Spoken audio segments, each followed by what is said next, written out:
Buen día, mi nombre es Naomi Sherlyn Manzano Ramírez y hoy vengo a explicarles y a exponerles acerca de Pitágoras de Samos.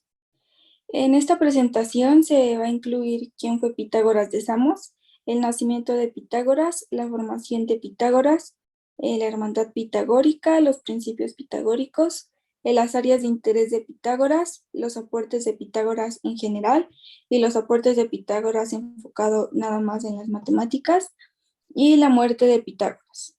Entonces empezamos con quién fue Pitágoras de Samos. Pitágoras de Samos, que también era conocido como Pitágoras, fue un filósofo y matemático de la antigua Grecia que era considerado uno de los grandes pensadores de la doctrina presocrática. Esto quiere decir que no fue influenciada por el pensamiento del gran filósofo griego Sócrates. Se le considera como el primer matemático puro, ya que pues esta disciplina ocupó mayoritariamente su interés y aún pues se conservan algunos de sus teoremas y postulados, tal como es el teorema de Pitágoras, y esto pues Pitágoras solo estaba especialmente enfocado en la geometría y en la aritmética. El nacimiento de Pitágoras. Pitágoras nació en la ciudad griega de Salmos, en la Jonia del año 569 a.C. Su padre era Misarco, que era un mercader originario de la ciudad de Tiro, y su madre pues era una lugareña de nombre Pitais. No existe una fecha cierta de nacimiento ni más información acerca de ello. La formación de Pitágoras. Se asume que Pitágoras había acompañado a su padre en sus numerosos viajes de negocios, pues lo cual le brindó la oportunidad de cultivarse desde épocas muy tempranas, de desarrollarse, y así aprendió a tocar la lira, que era una arpa más pequeña. También aprendió a recitar Homero y a escribir poesía. Se suele mencionar a tres filósofos entre sus mentores o profesores. Entre ellos está Ferécides de Siros, Tales de Mileto y su pupilo Anaximandro. Todos esos nombres eran de importancia en aquella época. Sin embargo, en la antigüedad se pensaba que la sabiduría de Pitágoras provenía de sus numerosos viajes por los reinos de Arabia, Fenicia, Egipto, Babilonia e incluso la India, pues de los cuales heredó el vegetarianismo, el secretismo, el rechazo por las ropas confeccionadas con animales y aprendió cierta vocación por la pureza. La hermandad pitagórica. En la ciudad italiana de Crotona, alrededor del año 522 a.C., Pitágoras se asentó, luego de haber sido prisionero de guerra del emperador persa Cambises II, quien invadió Egipto en el año 525 a.C. En esta ciudad italiana fundó su academia, que era conocida como la Hermandad Pitagórica, en la que eran aceptados tanto hombres como mujeres. Y entre ellos se llamaban matemáticos porque ellos consideraban que la realidad nada más era de naturaleza matemática. La hermandad llegó a tener cerca de 300 seguidores que eran conocidos como los pitagóricos. Ellos no tenían posesiones, practicaban el vegetarianismo tal como Pitágoras y se dividían en miembros del grupo duro y los oyentes, que eran llamados acusmáticos y que no habitaban en el templo en el que la mayoría habitaba. Alrededor del año 500 a.C., los pitagóricos asumieron cierto rol político y se fragmentaron en diversas casas, hasta que fueron atacados y aniquilados en el año 460 a.C. por sus contendores políticos. Los principios pitagóricos.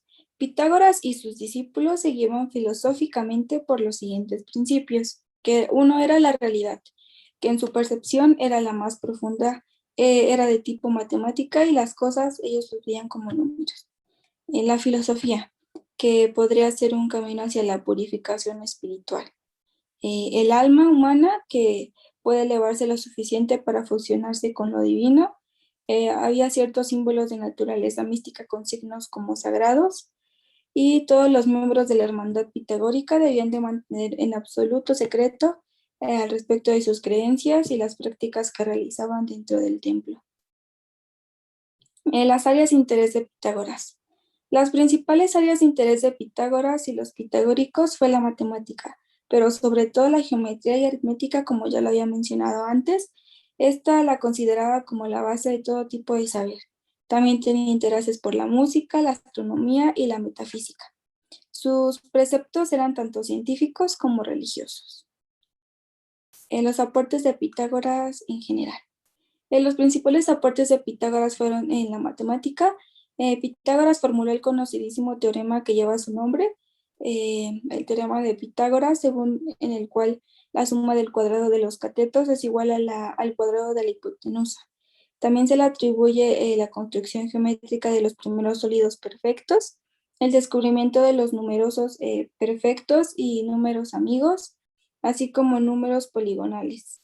Su trabajo con triángulos y con la raíz cuadrada fue fundacional.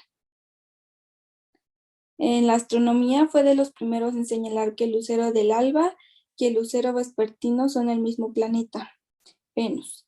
También enseñaba que la Tierra era el centro del universo, el modelo geocéntrico, y que la Luna la orbitaba alrededor del ecuador, aunque estos descubrimientos también se le atribuyen a Parmenides.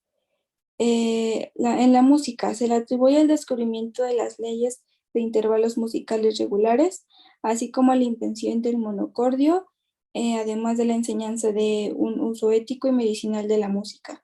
De allí se implementó además la noción de que existe una armonía recíproca entre los distintos sistemas del universo y que en este sentido, en la astronomía, la música y la salud y otras áreas se emparentaban.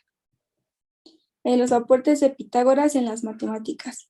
Las ideas y descubrimientos científicos de la escuela pitagórica han sido atribuidos tradicionalmente a su fundador, que es Pitágoras, por lo cual no se sabe exactamente cuáles fueron suyos y cuáles fueron de sus discípulos. Uno de sus más grandes aportes fue la invención de la tabla de multiplicar, la demostración del teorema que lleva su nombre, que es el teorema de Pitágoras, que establece que en todo triángulo rectángulo, la longitud de la hipotenusa es igual a la raíz cuadrada de la suma del área de los cuadrados de las respectivas longitudes de los catetos. También la construcción del pentágono regular y los 5 poliedros regulares. También descubrió la existencia de los números irracionales. Descubrió en geometría que las proporciones eran tan perfectas que las pensaba divinas, sin sospechar que estaban estrechamente ligadas a un número perteneciente a el mismo grupo. Los pitagóricos fueron los primeros en establecer demostraciones matemáticas mediante un razonamiento deductivo. También se les debe la formación de los números cuadrados partiendo de la unidad y agregando la serie ascendente de los números impares. También se les debe la utilización de la palabra número solo para la suma de números enteros iguales. La muerte de Pitágoras. Se desconoce mucho respecto a la muerte de Pitágoras, aunque se asume que ocurrió en el año 532 a.C., según algunas fuentes, o en años posteriores, según otras, luego de que la hermandad pitagórica fuera desmembrada por sus rivales políticos. Según la primera versión, habría muerto en la ciudad de Metaponto, donde se exhibía su tumba en tiempos del Imperio Romano.